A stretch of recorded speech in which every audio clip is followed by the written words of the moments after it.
احباب گرامی،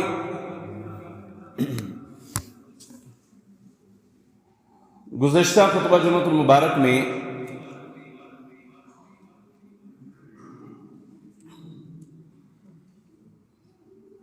مختلف 2-3 عنوان میں نے آپ کے سامنے ذکر کیے تھے۔ ان میں سے جو میرا ایک مستقل موضوع ہے اسے بھی تھوڑا سا میں نے آپ کے سامنے رکھا تھا۔ انشاءاللہ اسی موضوع پر ہی بات ہوگی، اور آخر میں انشاءاللہ ایک سوال ہے، اس کا جواب میں دوں گا۔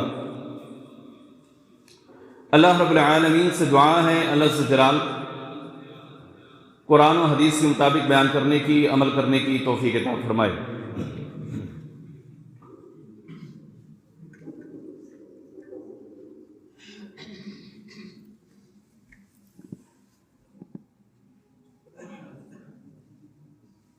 رسول اللہ صلی اللہ علیہ وسلم کو اللہ رب العالمین نے اپنی بڑائی، کبریائی، توحید، وحدانیت، ربوبیت، الوہیت، اسماء و صفات، ان کو بیان کرنے کی ذمہ داری سونپی۔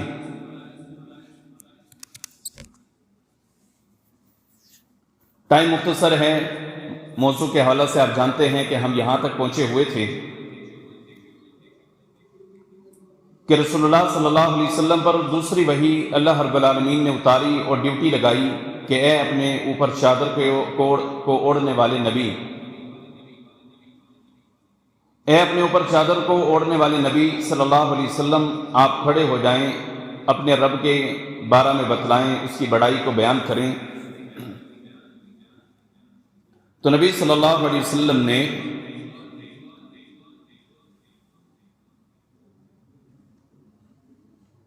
کوہ صفا پر کھڑے ہو کر لوگوں کو بلایا، دعوت دی۔ اس کا ذکر بھی پچھلے جمعہ کے اندر الحمدللہ ہم کر چکے ہیں۔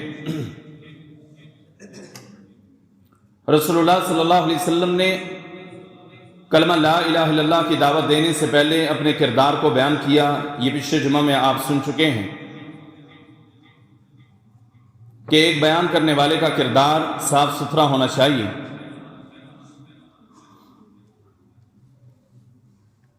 اللہ کے نبی صلی اللہ علیہ وسلم نے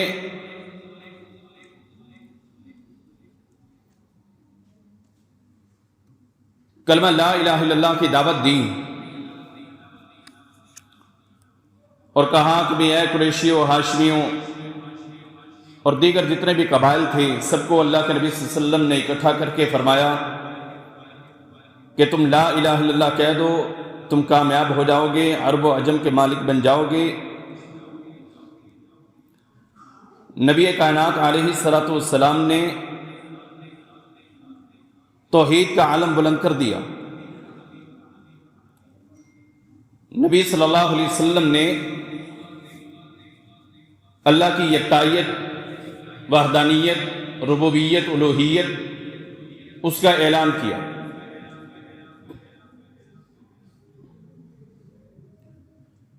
حق بات اللہ کے نبی صلی اللہ علیہ وسلم نے لوگوں کے سامنے کہہ دی۔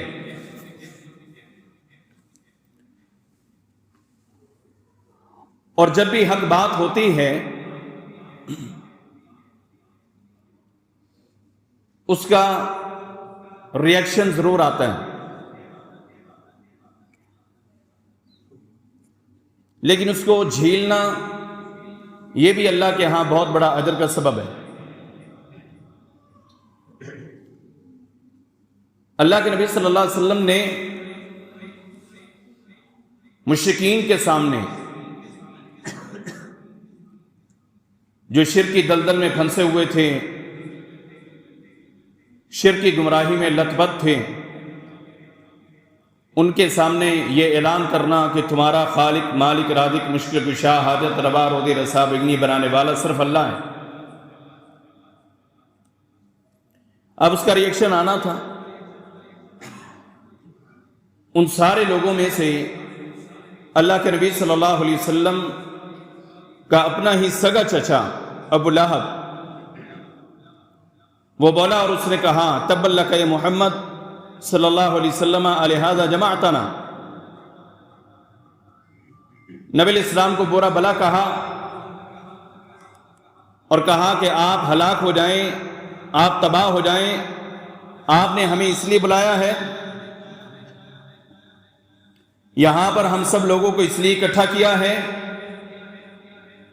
اللہ کے نبی صلی اللہ علیہ وسلم نے اس کی بات سن لی لیکن کوئی جواب نہیں دیا، رسپانس نہیں دیا۔ اللہ رب العالمین نے اس کا جواب دیا، اور 30ویں پارے کی وہ سورہ تبت یدا ابی لہب وتب کہ اللہ کے نبی علیہ السلام پریشان نہیں ہونا، آپ کے لیے ہلاکت نہیں، آپ تو ہمارے برگزیدہ پیغمبر ہیں، آپ ہمارے قاصد ہیں، ہم نے آپ کو بھیجا ہے رسول بنا کر، نبی بنا کر، پیغمبر بنا کر، آپ کے لیے کوئی ہلاکت نہیں ہوگی۔ یہ برباد ہوں گے کہ جو آپ کو غلط جواب دے رہے ہیں، آپ کو برا بھلا کہہ رہے ہیں۔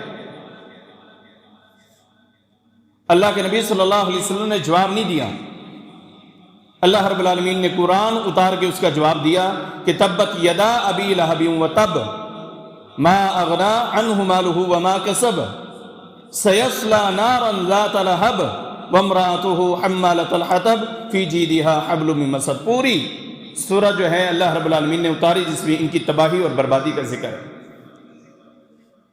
اور صرف یہی نہیں، ام جمیل کا بھی ذکر کیا کہ جو اللہ کے نبی صلی اللہ علیہ وسلم کو برا بھلا کہتی تھی، اس کی بیوی کا بھی ذکر کیا، چھوڑا نہیں۔ لیکن توحید آپ جس مجلس کے اندر بھی بیان کریں گے اس کا ریئیکشن ضرور آئے گا، لوگ کاٹنے کو دوڑیں گے، مارنے کو دوڑیں گے، اس لیے کہ لوگوں نے اپنی مرضی کے مطابق اپنے خدا اور اپنے رب بنا رکھے ہیں، لوگوں نے اپنے خدا بنا رکھے ہیں۔ کوئی ان کو بارش دیتا ہے، کوئی ان کو اولاد دیتا ہے، کوئی ان کو روزی فراہم کرتا ہے ان کے اپنے ذہن کے مطابق، اور جب ان کو روکا جائے، جب انہیں منع کیا جائے تو وہ آگے سے ایک جواب دیتے ہیں کہ وجدنا علیہ آباءنا الفینا علیہ آباءنا، کہ ہم نے تو اپنے آباء و اجداد کو بھی اسی طرح سے پایا، یہ تو صدیوں سے سلسلہ چل رہا ہے۔ ہمارے ماں باپ درباروں پر جاتے تھے اور ان سے جا کر منت منوتی چڑھاوا کیا کرتے تھے، میرا دادا پردادا بھی لاہور والے کو داتا کہتا تھا، تو میں بھی کہتا ہوں وجدنا علیہ آباءنا، ہم نے اپنے آباء و اجداد کو اسی بات کے اوپر پایا ہے کہ وہ اسی ڈگر کے اوپر تھے، ہم کس طرح سے ہٹ جائیں۔ اللہ بھی فرماتا ہے اولو کان آباؤہم لا یعقلون شیئا ولا یہتدون، ان کو اتنی سمجھ نہیں ہے کہ جو ان کے آباء و اجداد تھے وہ بھی بے عقل تھے، بے شعور تھے، بے سمجھ تھے، ان کو یہ بات سمجھ میں نہیں آتی، ان کو شعور تک نہیں تھا، ان کو سمجھ نہیں تھی، اور وہ جا کر پتھروں کے آگے اپنے ماتھوں کو ٹکاتے رہے، ان کے سامنے کھڑے ہو کر قیام کرتے رہے، ان کے سامنے جھکتے رہے، سجود اور قعود کرتے رہے۔ وہ بھی بے وقوف تھے اور تم بھی بے وقوفی کر رہے ہو، جبکہ تمہارے سمجھانے کے لیے ہم نے نبی صلی اللہ علیہ وسلم کو بھیجا ہے۔ اس وقت کے مشرکین کے لیے اللہ کے نبی علیہ السلام آئے اور پوری امت کے لیے سبق بنا کر گئے، سبق دے کر گئے، قرآن چھوڑ کر گئے، اپنے فرامین دے کر گئے، اور پھر حق اور سچ بیان کرنے والے علماء ہمارے پاس موجود ہیں۔ کیا ہم جواب دیں گے اللہ رب العالمین کو؟ کیا اللہ رب العالمین سے ہم کوئی بات کریں گے؟ کیا اللہ رب العالمین کے سامنے ہم اپنے عذر کو پیش کریں گے؟ سورہ ملک کی آیات کریمہ پڑھے نا، کہ جب کبھی بھی ایک فوج جہنم کے اندر ڈالی جائے گی تو پھر اس کا دربان جو کھڑا ہوگا سألہم خزنتہا الم یاتکم نذیر، پھر وہ آ کر آپ سے پوچھے گا کہ بتلاؤ کیا تمہارے پاس کوئی ڈرانے والا نہیں تھا؟ کوئی حق بات کرنے والا نہیں تھا؟ کسی نے تمہیں توحید نہیں سمجھائی تھی؟ کسی نے تمہیں شرک کے بارے میں اطلاع نہیں دی تھی؟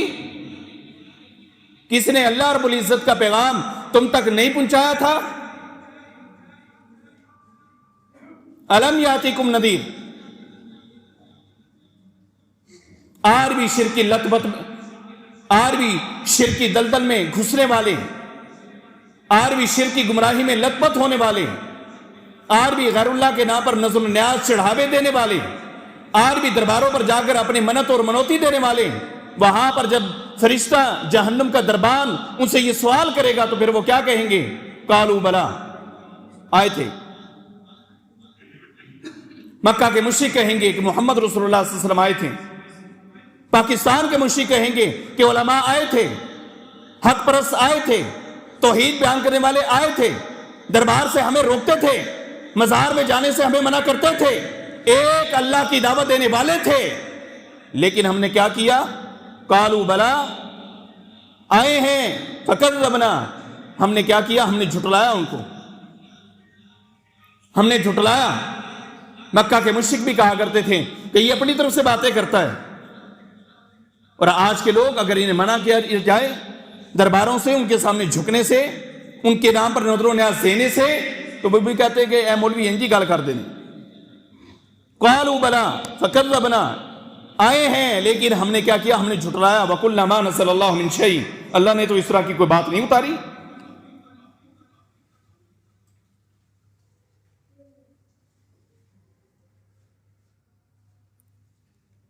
ہزاروں نے لاکھوں کی تعداد میں اس طرح کے لوگ ہمارے پاکستان کے اندر موجود ہیں کہ انہیں جب سمجھایا جائے، ایک اللہ کی وحدانیت انہیں بتلائی جائے، اللہ کی یکتائیت کے بارے میں، اس کے اسماء اور صفات کے بارے میں، نہیں مانتے، اور وہ چپکے سے کہتے ہیں ہؤلاء شفاعؤنا عند اللہ، یہ اللہ کے ہاں ہمارے سفارشی، یہ ہماری سفارش کریں گے، جبکہ اللہ رب العالمین آیت الکرسی کے اندر فرما رہے من ذا الذی یشفع عندہ الا باذنہ، اللہ کی اجازت کے بغیر تو کوئی بھی سفارش نہیں کر سکے گا نا، اور جو اللہ کے نبی صلی اللہ علیہ وسلم نے سفارش کرنی ہے اس کے بارے میں بھی اللہ رب العالمین اجازت دے گا، اپنے پیغمبر کو، اپنے نبی کو۔ حدیث میں موجود نہیں کہ اللہ کے نبی علیہ السلام لمبا سجدہ کریں گے اور اللہ رب العالمین کیا فرمائیں گے؟ ارفع، اللہ کے نبی کھڑے ہو جائیں، ارفع راسک، اپنے سر کو اٹھائیں، سل تعطا اشفع تشفع، آپ سوال کریں ہم دیں گے، آپ سفارش کریں ہم قبول کریں گے۔ اس سے پہلے اللہ کے نبی صلی اللہ علیہ وسلم ایسی سفارش نہیں کریں گے، لیکن ادھر ہر مسلمان کا ایک اپنا ہی پیر ہے، اپنا فقیر ہے، اور اس نے اس کے ہاتھ پر بیعت کی ہوئی ہے۔ بعض دفعہ مجھے بھی کال آ جاتی ہے اور پوچھتے ہیں کہ آپ کس کے ہاتھ پر بیعت ہیں؟ ہم کہتے ہیں محمد رسول اللہ صلی اللہ علیہ وسلم کے ہاتھ پہ بیعت ہے۔ بھائی ان سے بڑی شخصیت تو کوئی بھی نہیں ہے نا، ہم ان کے ہاتھ پر بیعت ہیں۔ ہم نے اس بات پر بیعت کی ہے کہ اللہ کے ساتھ شرک نہیں ٹھہرائیں گے، کسی اللہ کا شریک نہیں ٹھہرائیں گے۔ اللہ تو یکتا ہے، اکیلا ہے، تنہا ہے، تیرا کوئی شریک نہیں، تو خالق ہے، مالک ہے، رازق ہے، چاہتا ہے تو بیٹے عطا کرتا ہے، چاہتا ہے تو بیٹی عطا کرتا ہے، چاہتا ہے تو بیٹے اور بیٹیاں دیتا ہے، اور چاہتا ہے تو کسی کو کچھ بھی نہیں دیتا۔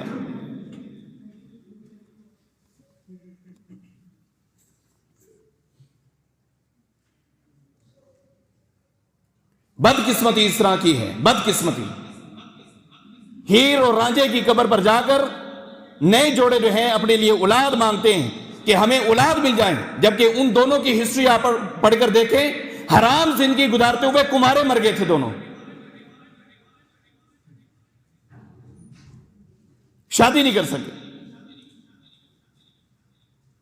لاہور والے علی حجویری رحمت اللہ علیہ کے دربار کے اوپر جاتے ہیں اور کہتے ہیں کہ ہمیں بیٹا عطا کر۔ آپ اس کی ہسٹری پڑھ کر دیکھیں، اس نے شادی کی لیکن اللہ نے اسے اولاد سے نہیں نوازا۔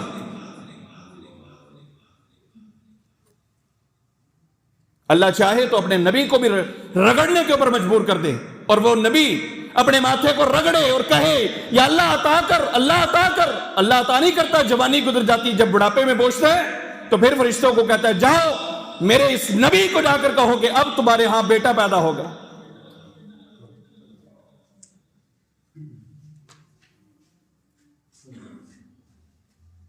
اللہ اکبر۔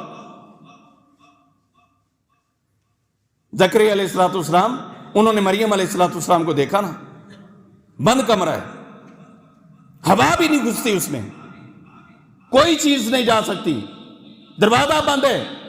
اندر جب گئے تو دیکھا پھل پڑے ہوئے ہیں، اور کیا فرمایا؟ یا مریم انا لک ھذا، مریم یہ کتوں آئے نے، کہاں سے آئے ہیں یہ پھل؟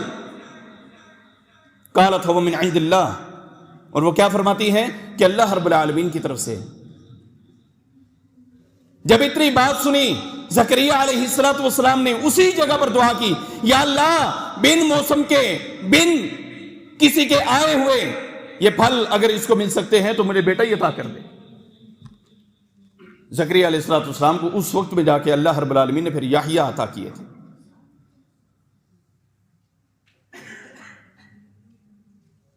اللہ اکبر۔ اور ابراہیم علیہ السلام کو بڑھاپے کی عمر ہے، 6 فرشتے آئے ہیں، آ کر بیٹھے ہیں۔ وہ جو لوط علیہ السلام کا واقعہ میں نے یہاں پر ڈسکس کیا تھا، سارا ماحول،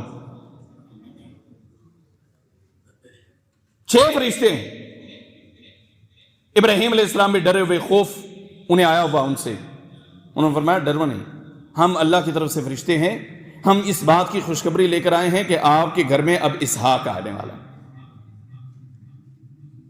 اور ابراہیم علیہ السلام کی بیوی پیچھے کھڑی تھی، اور پیچھے کھڑی ہے اور وہ مسکرا رہی ہے اور کہہ رہی ہے کہ یہ کیسے ممکن ہے؟ فرشتے کیا کہتے ہیں کہ تیرے رب کے اوپر یہ مشکل نہیں ہے، وہ چاہے تو اب عطا کرے، چاہے تو جوانی میں عطا کرے۔ یہاں پر تھوڑی سی میں بات کرتا چلا جاؤں، اکثر ساسیں جو ہوتی ہیں نا، وہ اپنی بہوؤں کو، اور ساسوں کی جو بہنیں ہوتی ہیں نا، وہ بھی اپنی ایک بہن کی بہو کو، اور جو لڑکے کی طرف سے سارے اس کے رشتہ دار ہوتے ہیں، وہ اس ایک لڑکی کو، گھر میں آنے والی کو، یہ بات اور تانے دے دے کے مار دیتے ہیں کہ تیرے گھر حال بال نہیں ہوتا پیا۔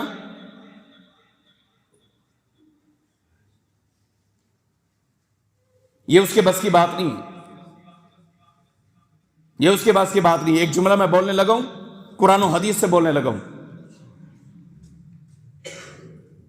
اللہ کی عطا ہے اور ضروری نہیں ہے، بات کو سمجھنا ہے، گہرائی تک جانا ہے۔ اللہ کی عطا ہے اور ضروری نہیں ہے کہ بچے کے لیے شادی ہو۔ میرا رب اگر دینے پر آیا تو مریم کو بغیر شادی کے بھی دیا تھا۔ اس عورت کا کوئی قصور نہیں جسے آپ بیاہ کر گھر میں لے کر آئیں، نہ اس مرد کی کوئی مردانگی ہے کہ وہ یہ سمجھے کہ میں بڑا مرد ہوں اور لائنیں لگ جائیں گی۔ یہ میرے رب کی عطا ہے، تیرا کیا ہے؟ ظاہری طور پر جسامت ہو، قدامت ہو، طاقت ہو، انسان طاقتور ہو، نظر آنے والوں کو وہ لگے کہ یہ بڑا پہلوان ہے، چوٹی کا پہلوان، لیکن میرا مالک نہیں چاہتا اس کے گھر میں ایک اولاد بھی نہیں ہوتی، اور یوں ایک سکڑو سا چوچا سا بندہ پھر رہا ہوتا ہے، اس کی شادی ہوتی ہے، اللہ رب العالمین اس کو بیٹے کی لائنیں دے دیتا ہے۔ یہ اس کی جسامت، قدامت اور طاقت کے اوپر محیط نہیں ہے، یہ میرے رب کی عطا ہے۔ اس بات کی طرف نہ جائیں، کسی کو تانے نہ دیں، کسی کی زندگی کو برباد نہ کریں، اور اللہ کے عمل کے اندر مداخلت نہ کریں۔ اور یہ مداخلت ہے کہ ہم کسی کو ذرا برا بلا کہتے ہیں، اپنی بہو بیٹی کو سنانا شروع کر دیتے ہیں، غلط ہے، کیونکہ اس کے اختیار میں نہیں۔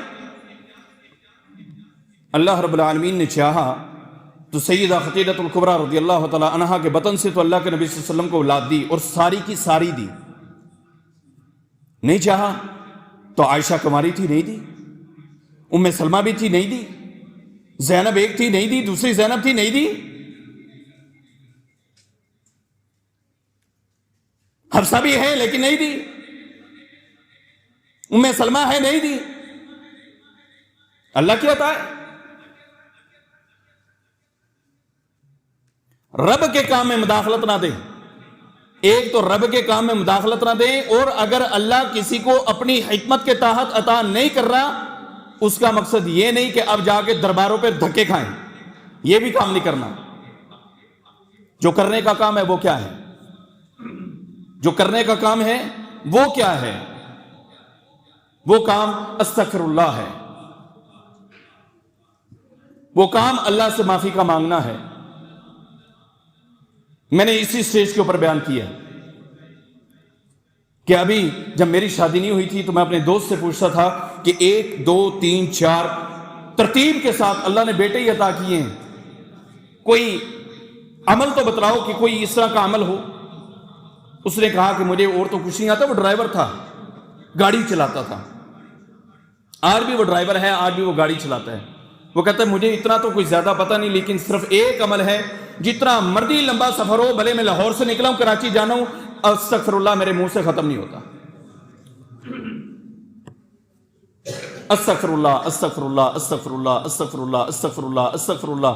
آپ دعا پڑھتے چلے جائیں۔ اب یہ استغفر اللہ کا بیک گراؤنڈ کیا ہے؟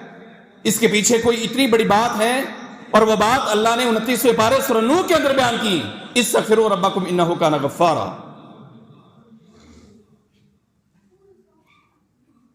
استغفروا ربکم انہ کان غفارا، اپنے رب سے معافی مانگ، وہ معاف کرنے پر قادر ہے۔ پہلی نعمت یرسل السماء علیکم مدرارا، پانی کے لیے تو مرتا ہے، استغفار کر میں تمہیں پانی دوں گا، بارش برساؤں گا۔ یرسل السماء علیکم مدرارا ویمددکم باموال، دھکے کھاتا ہے کہ پیسہ نہیں ہے تو استغفار کر میں تمہیں پیسے دوں گا، استغفار کر میں تمہیں پیسے دوں گا، مال دوں گا۔ اللہ اس کے علاوہ بھی کہا کہ وبنین، استغفار کر میں بیٹے بھی دوں گا۔ بنین، جن کے گھر میں صرف بچیاں ہیں نا اور وہ چاہتے ہیں کہ کوئی بچہ ہو جائے، بنین، استغفار کر، پھر اللہ کہتا ہے میں تمہیں بیٹے دوں گا۔ اور صرف اتنا نہیں، وَيَجْعَلْ لَكُمْ جَنَّاتٍ وَيَجْعَلْ لَكُمْ أَنْهَارًا، یہ تو دنیا میں تھا نا کہ تجھے بارش چاہیے دنیا میں مل جائے گی، مغفرت چاہیے دنیا میں مل جائے گی، تجھے مال چاہیے دنیا میں دے دوں گا، تجھے اولاد چاہیے تھی بیٹے دے دوں گا۔ لیکن اس استغفار کا فائدہ تجھے آخرت میں یہ ہوگا، وَيَجْعَلْ لَكُمْ جَنَّاتٍ وَيَجْعَلْ لَكُمْ أَنْهَارًا۔ تو پڑھتا استغفار دنیا میں رہا ہے، یہ کلمہ، یہ جملہ استغفر اللہ واتوب الیہ تو دنیا میں پڑھتا تھا، آج جنت میں ہم نے تیرے لیے باغات بھی بنائے ہیں اور نہریں بھی بنائی ہیں۔ جو کرنے کا کام ہے وہ ہم نے نہیں کرنا۔ اور کیا ہے، اولاد نہیں ہو رہی، چلو بھائی نوراتا کاٹنے کے لیے وہ جھنکے وہ دربار کے اوپر پہنچ جاؤ جی، نوراتا کاٹو۔ میرا ایک دوست دیکھ کے آیا تھا، جب ہم سٹڈی کرتے تھے نا تو کسی نہ کسی کی ڈیوٹی جو ہے وہ لگتی تھی کہ جاؤ تلاش کرو بھئی کیا کیا جو ہے وہ کام ہوتے ہیں۔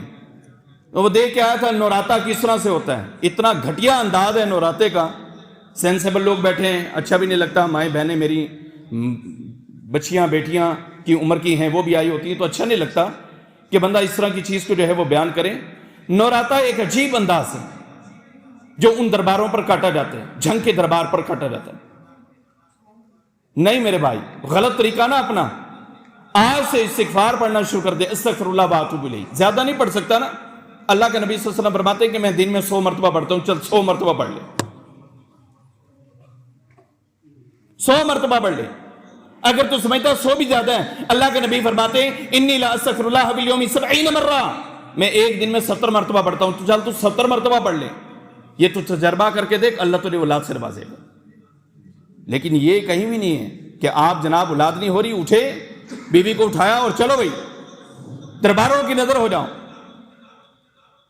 نماز کا اہتمام کر، استغفار کا اہتمام کر،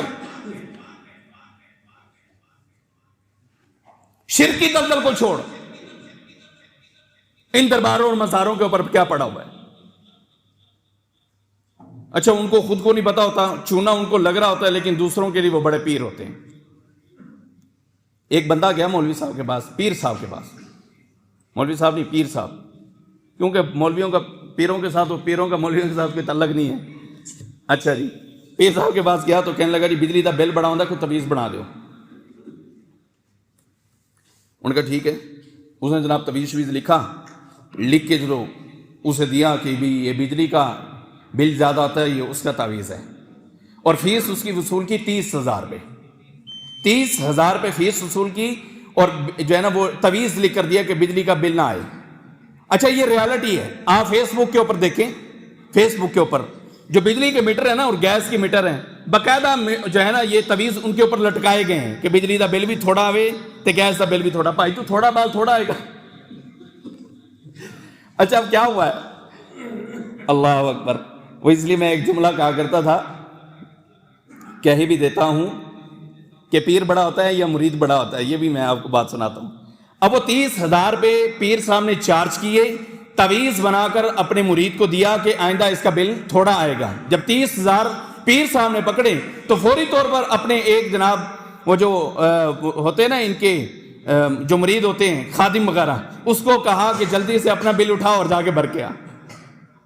30,000 پہ آ گیا, اپنا بل بھریا جڑا آیا ہے, اس سے 30,000 لے کے اپنا بل بھروایا اور دوسرے کو تویز لکھ کر دے دیا. کیونکہ عوام بے وقوف ہے, ان کو کوئی بے وقوف بنانے والا مل جائے تو بس یہ بے وقوف بننے کے لیے تیار ہے.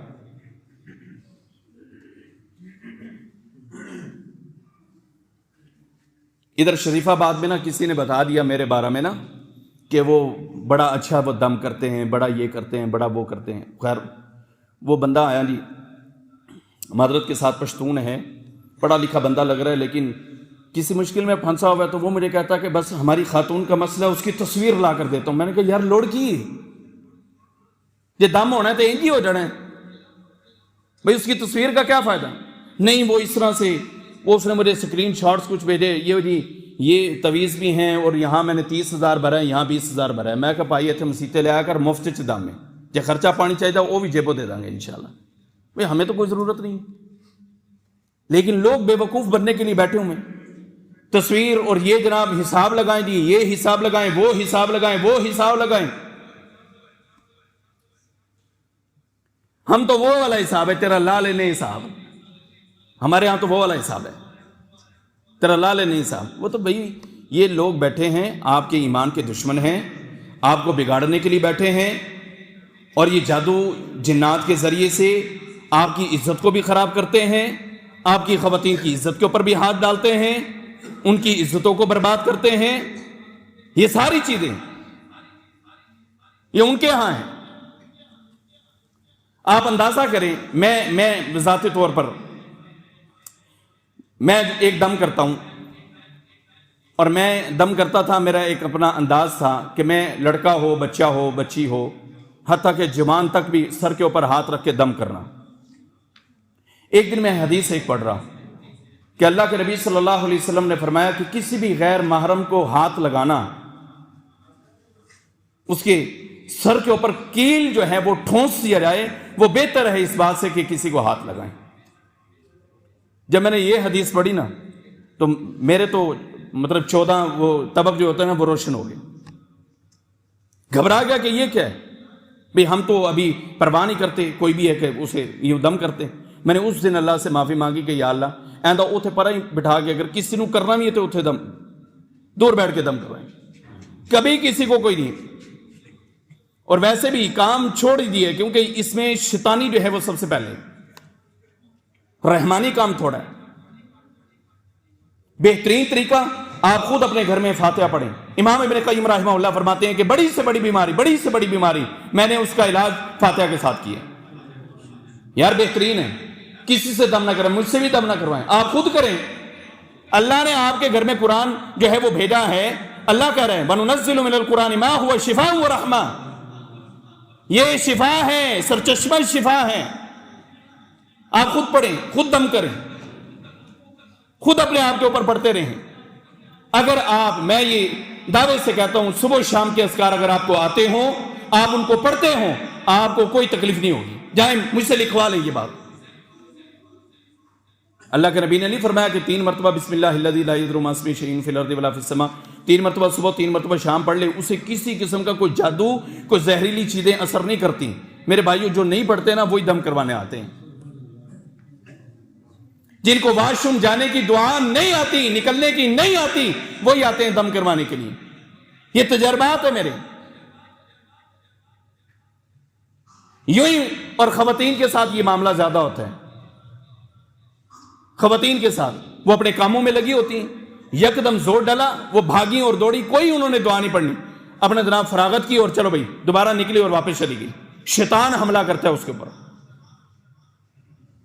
کیسے خواتین کو سمجھایا جائے؟ جب ان کے 6-7 دن ہوتے ہیں، نماز تو انہوں نے نہیں پڑھنی، اللہ نے معاف کر دی ہے ان دنوں میں، لیکن یہ نماز کے بہانے اذکار تک بھی نہیں کرتی، حالانکہ ان دنوں میں اس سے بھی زیادہ کرنے چاہیے تاکہ شیطان سے حفاظت ہو سکے۔ وہ کہتی نہیں، فیشن ہوگا، شادی ہو جائے، بڑے مینسز آئے ہوں، پورا میک اپ اور پورا شیطانی چرخا ہوگا، لیکن دین کی طرف نہیں۔ بھئی صرف نماز اللہ نے منع کی ہے، نماز پڑھنے سے روکا ہے، آپ کو اذکار کرنے سے روکا نہیں ہے۔ اذکار کریں، دعائیں پڑھیں، اپنی حفاظت کی دعائیں پڑھیں۔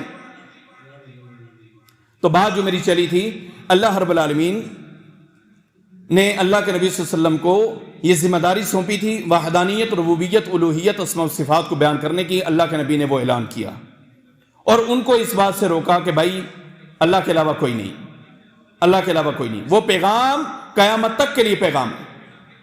اللہ نے مشرکین مکہ کے لیے اللہ کے نبی صلی اللہ علیہ وسلم کو بھیجا، اور آج کے اس دور کے رہنے والے لوگوں کے لیے علماء کو بھیجا ہے، مقرر کیا ہے، تاکہ وہ توحید کے عالم کو بلند کریں، شرک کی دلدل میں نہ پھنسے، نہ خود برباد ہوں، نہ اپنے گھر والوں کو برباد کریں، نہ اپنی عورتوں کی عزتوں سے کسی کو کھیلنے دیں۔